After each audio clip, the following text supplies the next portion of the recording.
Everyone, welcome to commerce lectures. I am Neha. आज हम करेंगे क्लास 11 बिजनेस स्टडीज़ एंड आज हम टॉपिक करने वाले हैं documents used in import transactions. यानी इंपोर्ट करते हैं जब हम बाहर किसी देश से गुड्स खरीद कर अपने देश में लाते हैं तो कौन कौन से डॉक्यूमेंट्स यूज़ होते हैं। सबसे पहला है ट्रेड इंक्वायरी।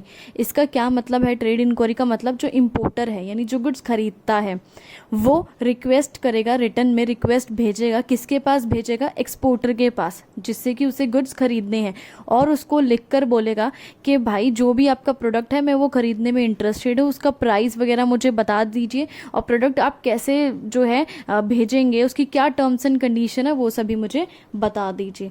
सेकंड आपका पॉइंट है प्रोफोर्मा इनवॉइस। इसका क्या मतलब है?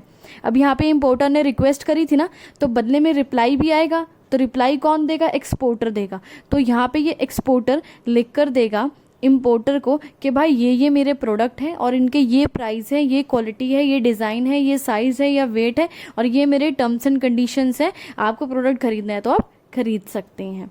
नेक्स्ट पॉइंट देखते हैं, इंपोर्ट ऑर्डर और इंडेंट। अभी इसने तो बता दिया, अपनी एक्सपोर्टर ने सारी बातें कि क्या कैसे कैसे मैं प्रोडक्ट बेच रहा हूँ अपना। अब अगर जो है इंपोर्टर सेटिस्फाइड होता है, ठीक है, तो वो क्या करेगा? ऑर्डर प्लेस कर देगा।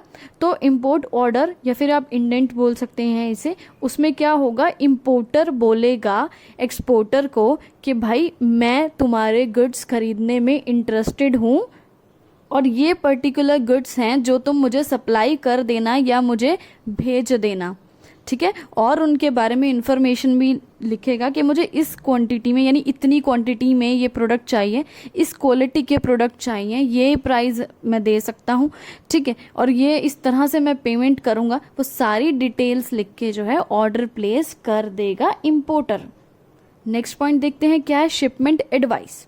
अभी ऑर्डर प्लेस कर दिया, अब एक्सपोर्टर क्या करेगा? गुड्स को शिपमेंट यानी भेज देगा अपने देश से इंपोर्टर के देश में। तो जब वो भेजेगा गुड्स को तो ये चीज़ जो है उसको लिख कर देगा, ठीक है, ये डॉक्यूमेंट उसको देगा कि भाई मैं हूँ एक्सपोर्टर और इंपोर्टर, सुनो भाई कि मैंने तुम्हारे जो गुड्स हैं वो अपने देश से भेज दिए हैं और वो जिस शिप में है उस शिप का नाम ये है, या फिर इस वेसल में है, इस पोर्ट पर पहुंचेंगे, उसमें बिल ऑफ लेडिंग भी डाल दिया मैंने, गुड्स की डिस्क्रिप्शन ये है, सारी चीज़ें वो एक डॉक्यूमेंट में लिख के बता देगा एक्सपोर्टर इंपोर्टर को। नेक्स्ट पॉइंट है आपका बिल ऑफ एंट्री। इसका क्या मतलब है? कस्टम्स ऑफिस ये फॉर्म किसको देते हैं? Bill of entry form importer को देते हैं और इंपोर्टर वो फॉर्म फिल करता है जब वो गुड्स रिसीव करता है। यानी जो डिलीवरी आती है ना एक्सपोर्टर के पास से, जब वो डिलीवरी रिसीव करेगा तो ये फॉर्म फिल करके वापस कस्टम्स ऑफिस को दे देगा।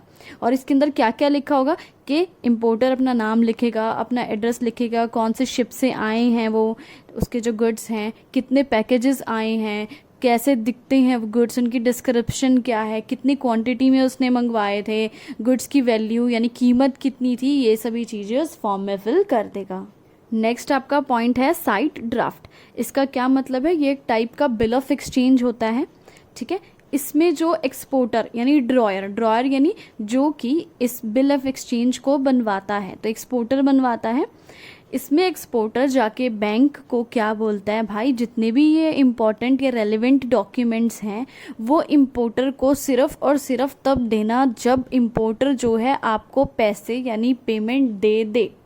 नेक्स्ट पॉइंट है यूजुएंस ड्राफ्ट। ये भी एक टाइप का बिल ऑफ एक्सचेंज होता है। इसमें एक्सपोर्टर अपने बैंक को क्या इंस्ट्रक्शन देता है कि भाई जितनी भी रेलिवेंट और इम्पॉर्टेंट डॉक्यूमेंट्स है वो इंपोर्टर को कब देना? जब वो बिल ऑफ एक्सचेंज बदले में दे। तो इस वाले केस में क्या था? पेमेंट देगा तब डॉक्यूमेंट्स देने हैं। इस वाले केस में क्या था कि जब बिल ऑफ एक्सचेंज देगा तब ये सारे डॉक्यूमेंट्स देने हैं। नेक्स्ट आपका है इंपोर्ट जनरल मैनिफेस्ट। इसका क्या मतलब है?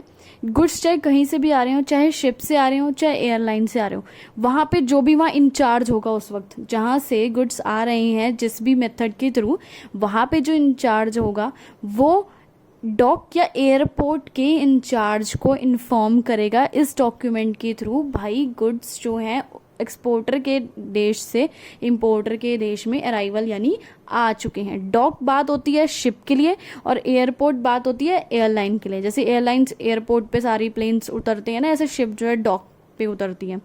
On the basis of this document unloading of cargo takes place, और जब ये डॉक्यूमेंट पहुंच जाएगा इस इंचार्ज से इस इंचार्ज के पास, तभी जो है ये कार्गो यानी ये जो गुड्स हैं इनकी अनलोडिंग हो पाएगी, ये शिप से उतर पाएंगे, बाहर निकल पाएंगे।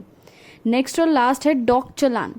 देखो अब क्या होता है, dock charges are to be paid when all formalities of customs are completed. जब आप कस्टम्स क्लियरेंस ले लेते हैं, सारी ड्यूटीज़ वगैरह पेड कर देते हैं, उसके बाद आपको डॉक के भी चार्जेस देने पड़ते हैं, ठीक है। और ये चार्जेस जो होते हैं इंपोर्टर को एक फॉर्म में लिखने पड़ते हैं, या एक चालान होता है, पेपर दिया जाता है बाद में, उसके अंदर ये जो है अमाउंट मेंशन करना पड़ता है कि मैंने इतने पैसे दिए हैं। तो जिस फॉर्म के अंदर आप ये सभी चीज़ें लिखते हो ना, वो कहलाता है डॉक चालान। इसके बाद ये वीडियो खत्म हुआ। Thanks for watching this video. Please like share and subscribe.